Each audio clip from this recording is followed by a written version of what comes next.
화면에 띄워드리는 히브리어의 한 표현 중에 마차헨 부에이네이라는 문구가 있습니다. 화면에 띄워드리는 문구인데, 이 히브리어 문구는 히브리어 문화권에서 굉장히 많이 사용되는 하나의 관용어구인데, 밑에 의미를 한번 우리 같이 읽어볼까요? 같이 읽습니다. 상대방의 눈에서 은혜를 발견하다. 히브리 문화에서 은혜라는 것은 한 사람이 단순히 앉아서 수동적으로 좋은 것을 받고 좋은 일을 누리는 것만을 이야기하는 것이 아니라, 히브리 문화에서 은혜라는 것은 상대방의 눈에서 나를 향한 불쌍히 여김, 긍휼히 바라봄을 바라보는 것, 그것이 은혜입니다.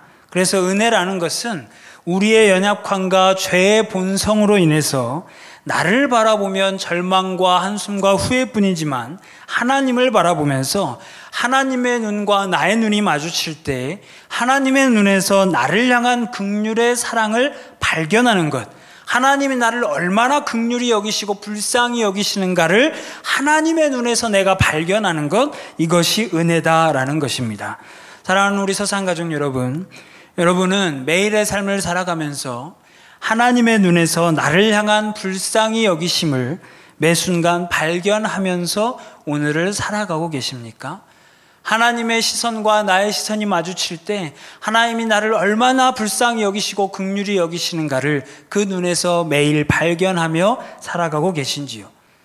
우리가 8월 21일 주일에 무비보셋이라고 하는 사람의 이야기를 나눌 때에는 은혜를 뜻하는 히브리어의 많은 단어 중에 하나님이 나를 매 순간 둘러싸는 완전한 울타리가 되어서 나와 함께 하신다라고 하는 뜻인 헤세드라는 단어에 대해서 나눴습니다.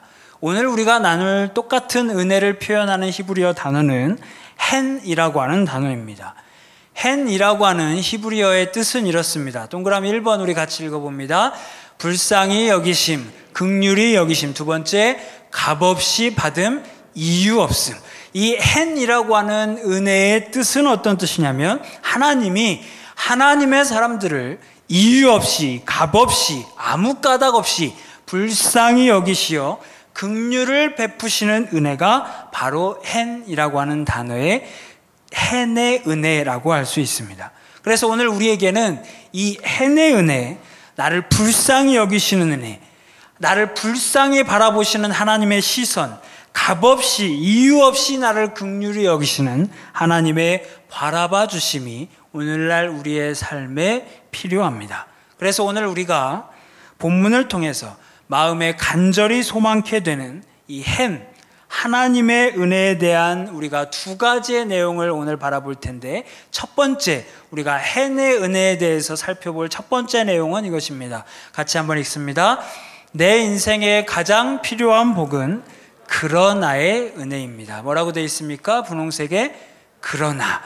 오늘 본문의 주인공인 노아가 살아가던 시대의 영적 배경은 이렇습니다. 창세기 6장 5절과 11절을 연이어서 같이 읽습니다. 시작.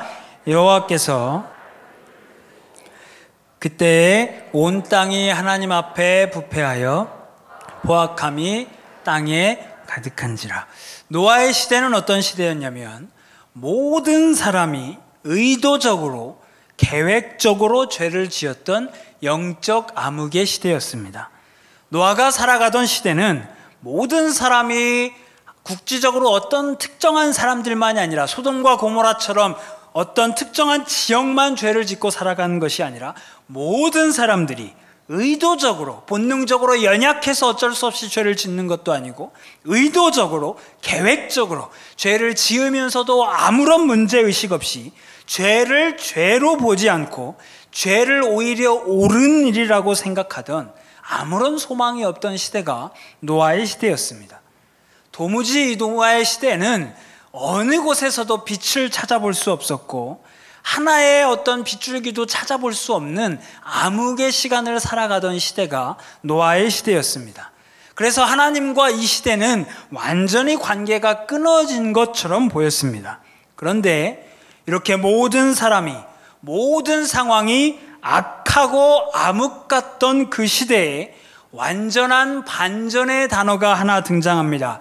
성경 속의 가장 중요한 단어 중에 하나, 세상이 아무리 악하고 암흑 같고 내 인생과 내 현실에 아무런 소망이 없는 좌절과 한숨만 나오는 현실이라 할지라도 이 단어만 나오면 우리에게 소망이 시작되는 그 단어가 바로 오늘 말씀 가운데서 이렇게 말씀에 등장합니다. 창세기 6장 8절을 우리말 성경으로 한번 읽어보겠습니다. 같이 화면으로 같이 읽습니다. 시작.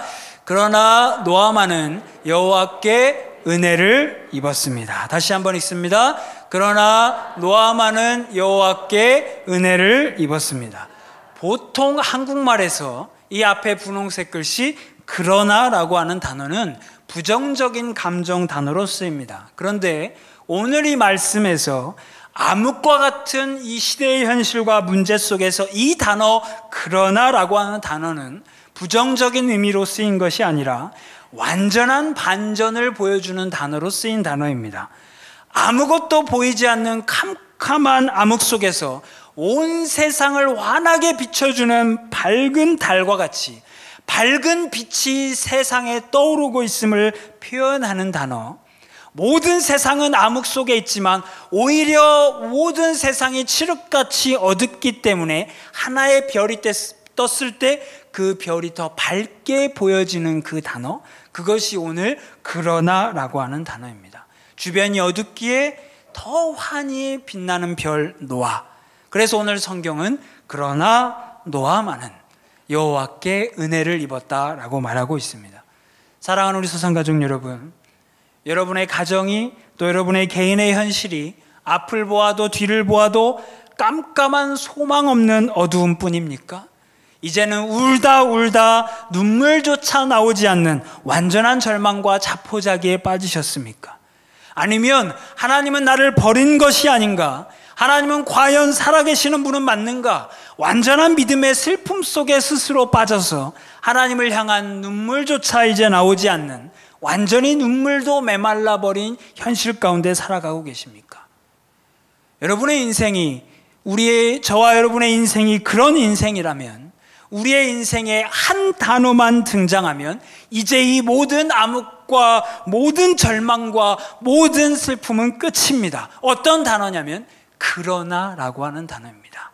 이 그러나의 은혜만 우리에게 주어진다면 이제 새로운 역사의 시작입니다. 우리의 가정과 우리의 가문에 이 시대 현실에 그러나의 은혜만 주어진다면 소망이 있습니다. 우리가 화면에 나오는 이 빈칸 동그라미에 여러분의 이름 세 글자만 쓰여질 수 있다면 우리의 주변이 모두 어둡고 나의 현실은 완전한 암흑과 캄캄한 소망 없는 현실 가운데 있다 할지라도 이 화면에 있는 동그라미의 빈칸에 여러분의 이름만 들어갈 수 있다면 이제 우리에게는 소망의 시작이고 우리의 모든 암흑의 끝에 환한 별이 뜨는 것과 같은 한 줄기 빛이 우리의 삶에 찾아오는 은혜가 저와 여러분의 삶에 있을 것입니다. 그런데 여러분, 이 그러나의 은혜에 있어서 우리에게 중요한 것이 한 가지 있습니다. 그것은 어떤 것이냐면 노아가 영적 암흑 속에서 빛나는 별이 될 수 있었던 이유는 노아의 어떠함 때문이 아니라는 것입니다. 본문 창세기 6장 9절에 보면 하나님이 노아를 뭐라고 평가하시냐면 노아는 완전한 자였고 하나님과 동행했던 자라고 평가합니다. 그러면 우리가 생각할 때 노아가 한 시대의 귀한 별로 쓰임받았던 이유는 그가 완전한 자요 하나님과 동행한 자였기 때문이구나 우리가 생각할 수 있습니다. 그런데 성경은 이 구절을 설명하기 전에 우리가 읽었던 6장 8절을 먼저 순서상 넣으십니다. 그러니까 이것은 무엇이냐면 노아가 한 시대의 귀한 별로 쓰임받았던 이유는 노아가 하나님과 동행했기 때문에 그가 귀히 쓰임받은 것이 아니라 6장 8절처럼 그러나 노아만은 여호와께 은혜를 입었기 때문에, 그러니까 노아가 한 시대에 귀하게 쓰임받은 것은 그가 동행한 자였기 때문이 아니라 그가 하나님 앞에 은혜를 입은 자였기 때문이라는 것입니다. 사랑하는 여러분, 그러나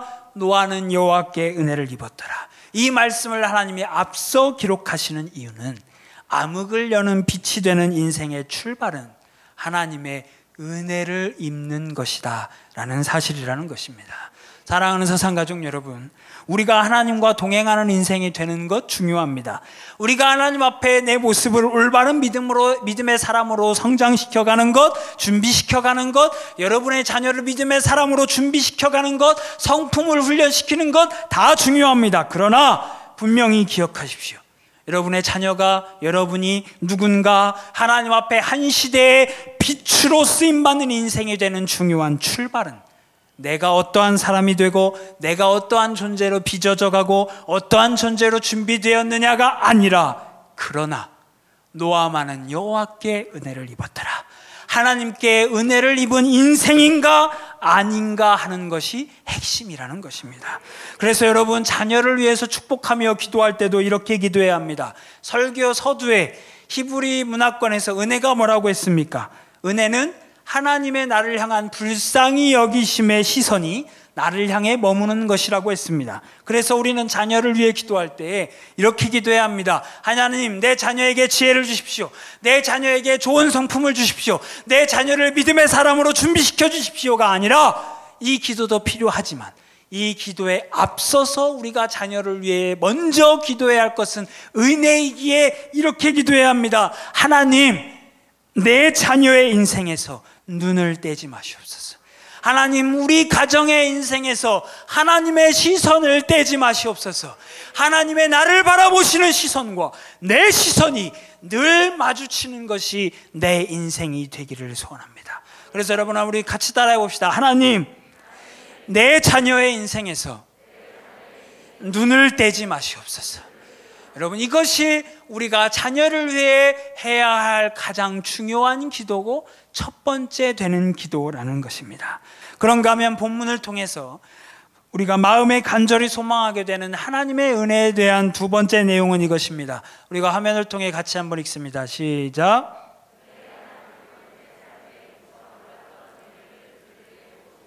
분홍색 글씨 뭐라고 되어 있습니까?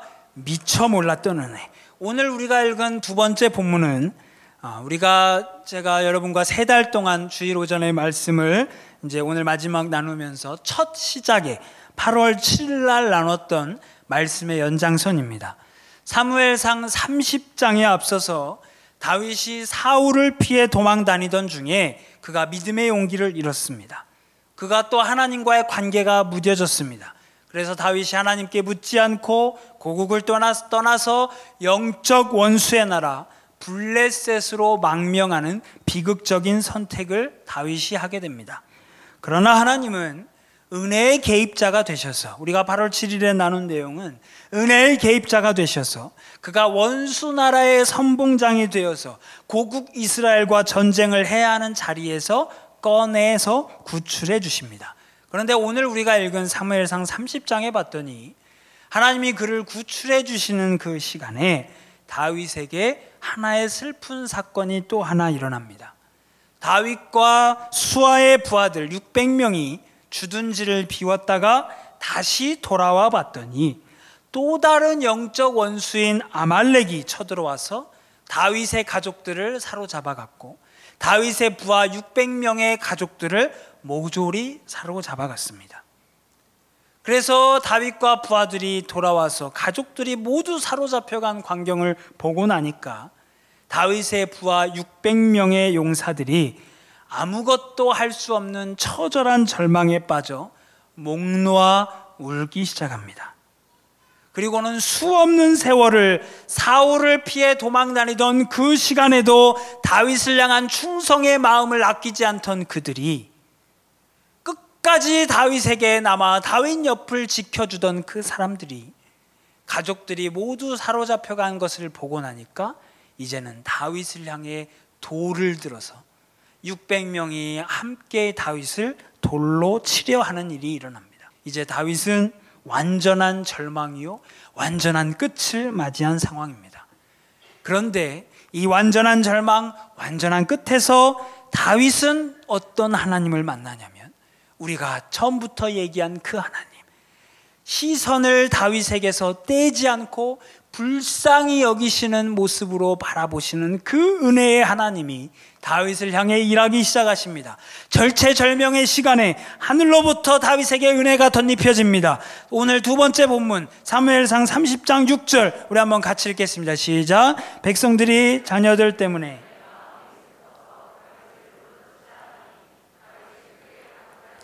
그의 하나님 여호와를 힘입고 용기를 얻었더라. 여러분이 가장 절망스러웠던 시간이 하나님이 다윗을 향한 시선을 떼지 않고 그를 지켜보고 있다가 그의 인생의 마지막 절망의 끝에 하늘로부터 힘을 덧입혀 주셨더니 이제 다윗의 모든 것이 일거에 회복되기 시작합니다.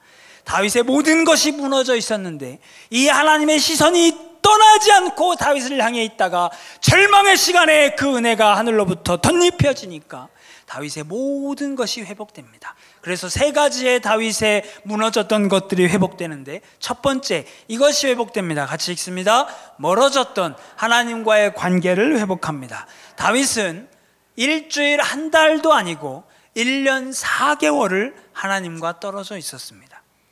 1년 4개월을 다윗은 하나님을 찬양하지 않았고 하나님의 말씀이 그에게 들리지 않았고 하나님과 기도하지 않았고 하나님과의 교제가 끊어져 있었습니다. 멀어진 채로 살았습니다. 하나님께 엎드리지 않았습니다. 그런데 다윗에게 완전한 절망의 위기가 찾아왔고 그때 그가 하늘로부터 덧입는 은혜를 만납니다. 그랬더니 다윗이 드디어 하나님을 스스로 떠난 1년 4개월을 뒤로 하고 하나님께 엎드리기 시작합니다. 엎드린 그때 하나님만을 원하고 하나님만을 찾았고 하나님은 그에게 은혜로 오셔서 하늘의 힘, 용기를 덧입혀 주신 것입니다. 그런가 하면 두 번째, 다윗은 이 절망의 시간에 하늘로부터 오는 은혜를 덧입어서 이것을 회복합니다. 같이 읽습니다. 완전히 잃어버린 믿음의 용기를 회복합니다. 사무엘상 30장 9절에서 10절을 세번역 성경으로 우리가 한번 같이 화면을 읽습니다. 시작. 다윗은 그 자리에 머물렀다. 그래서 부솔 시내를 건너가지 못할 만큼 지친 사람 200명은 그 자리에 남겨두고 다윗은 400명만을 거느리고 계속 추격하였다. 이것은 무엇이냐면 지금 다윗이 숫자를 신경 쓰지 않겠다는 것입니다. 600명이 가야 이길까 말까 한 상황이라고 생각하지 않고 400명이 가든 600명이 가든 상관없다는 것입니다. 다윗이 하늘로부터 덧입혀지는 은혜를 통해 하나님께 엎드리고 힘을 회복하고 나니까 그가 무엇을 회복하냐면 믿음의 용기를 회복하기 시작합니다. 사랑하는 세상가족 여러분, 하늘의 은혜를 덧입는 인생은 믿음의 용기를 되찾습니다. 여러분에게 믿음의 용기가 사라졌습니까? 재정적인 어려움, 관계적인 어려움, 육신적인 어려움, 자녀의 어려움을 바라보는 부모님의 안타까운 마음, 여러분 그 모든 상황이 여러분의 용기를 모두 빼앗아 갔습니까? 그래서 여러분의 입술에서 나오는 말은 어느 순간부터 절망적인 말, 슬픔의 말이 전부입니까? 그렇다면 여러분, 우리가 회복해야 할 것은 하늘로부터 덧입혀지는 은혜입니다. 하늘로부터 오는 은혜를 힘입고 사모해야 합니다. 하늘로부터 오는 은혜가 우리에게 덧입혀진다면 우리는 원수의 나라 블레셋으로 도망가는 믿음을 잃은 다윗의 모습에서 떨쳐 일어나서 블레셋 거인 장수 골리앗 앞에 홀로 섰던 하나님의 이름을 외쳤던 소년 다윗의 모습으로 돌아갈 수 있을 것입니다. 저와 여러분이 소년 다윗의 모습을 다시 되찾을 수 있기를 주님의 이름으로 축복합니다. 그런가 하면 세 번째, 다윗이 회복한 것은 이것입니다. 같이 읽습니다. 잃어버린 자신과 분홍색 글씨 뭐라고 했습니까? 현실의 문제까지 놀랍게 회복되는 것을 경험합니다. 하나님과의 관계가 회복됐습니다. 믿음의 용기가 회복됐습니다. 하나님은 거기서 멈추게 하시지 않고 현실의 문제까지도 회복해 가시는 것입니다. 그런데 회복해 가시는 과정을 어떻게 일하시냐면 다윗이 미처 몰랐던 방식으로, 미처 생각해보지 못했던 방식으로 하나님이 일을 해결해 가십니다. 한번 우리 본문 11절에서 15절을 조금 빠르게 화면에 세번역 성경으로 같이 읽습니다. 시작. 군인들이 들녘에서 한 이집트 사람을 발견하여 다윗에게로 데리고 왔다. 그들은 그에게 빵을 주어 먹게 하고 물도 주어 마시게 하였다. 그들은 또 그에게 무화과 뭉치 1개와 건포도 뭉치 2개를 주었다. 그는 밤낮 사흘 동안 다윗이 그에게 물어보았다. 너의 주인은 누구이며 내가 사는 곳은 어디냐? 그가 대답하였다. 저는 이집트 소년으로서 아말렉 사람의 노예로 있었습니다. 사흘 전에 제가 병이 들자 저의 주인이 저를 버리고 갔습니다. 우리가 습격한 지역은 그렛 사람의 남부 지역과 유다 지역과 갈렙 사람의 남부 지역이며 시글락도 우리가 불질렀습니다. 다윗이 그에게 또 물었다. 내가 나를 그 습격자들이 있는 곳으로 데려다 주겠느냐? 이제 400명의 군사들과 다윗이 추격하던 그 시간에, 여러분, 그러면 도대체 다윗은 어디로 가야 합니까? 아말렉의 군대가 습격한 후에 가족들을 잡아서 돌아갔는데 어디로 돌아갔는지를 다윗이 모릅니다. 빠르게 지금 이 상황 속에서 가장 중요한 것은 스피드입니다. 가장 빠르게, 가장 먼저 가서 그 가족들을 상하기 전에, 그 가족들이 죽기 전에 빠르게 찾아오는 속도전이 중요한데, 속도전이 중요하다면 지금 이 400명의 군사가에게 가장 중요한 것은 어디냐면 어디로 갔는지를 아는 것입니다. 그런데 오늘 이 400명이 추격하던 그 시간에 다윗이 어떤 사람 한 사람을 만났습니까? 병든 애굽 사람 한 사람을 만났습니다. 그리고 그를 그냥 지나치지 않고 그를 먹여주고 그가 회복할 수 있도록 그의 병을 치료해 주었습니다. 그런데 확인해 봤더니 이 사람이 누구냐면 바로 시글락, 다윗의 주둔지였던, 가족들이 있었던 시글락을 침범했던 아말렉 족속의 노예였던 것입니다. 여러분, 아말렉 족속의 노예였기 때문에 이 사람은 어디를 알고 있습니까? 아말렉 족속이 어디로부터 왔었는지를 알고 있는 사람입니다. 그런데 오늘 하나님은 어디로 가야 아말렉을 잡을 수 있는지를 아는 이 한 사람, 무작정 길을 모르고 출발했는데 가다가 병든 사람 한 사람을 도왔더니 그가 때마침 아말렉 군대의 노예였던 것입니다. 다윗이 그 병든 사람을 발견하고 그를 돕고 그로부터 아말렉의 주둔지를 알아낼 수 있게 된 것입니다.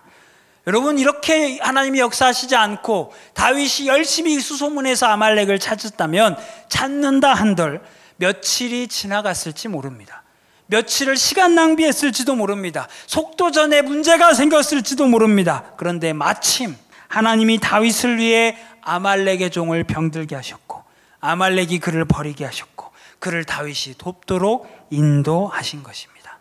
다윗이 미처 깨닫지 못하고 미처 모르던 그 시간에 하나님이 이 모든 것을 하나님이 차근차근 준비해 오신 것입니다. 이것을 우리는 섭리라고 말합니다. 하나님의 준비하심이 있었다는 것입니다. 이 말씀을 마무리합니다. 사랑하는 사상가족 여러분, 내가 깨닫지 못하고 살 뿐이지 하나님의 우리를 향한 불쌍히 여기시는 은혜, 나를 위한 섭리는 오늘도 하나님의 시간표에 맞춰 준비되고 있음을 확신하십시오.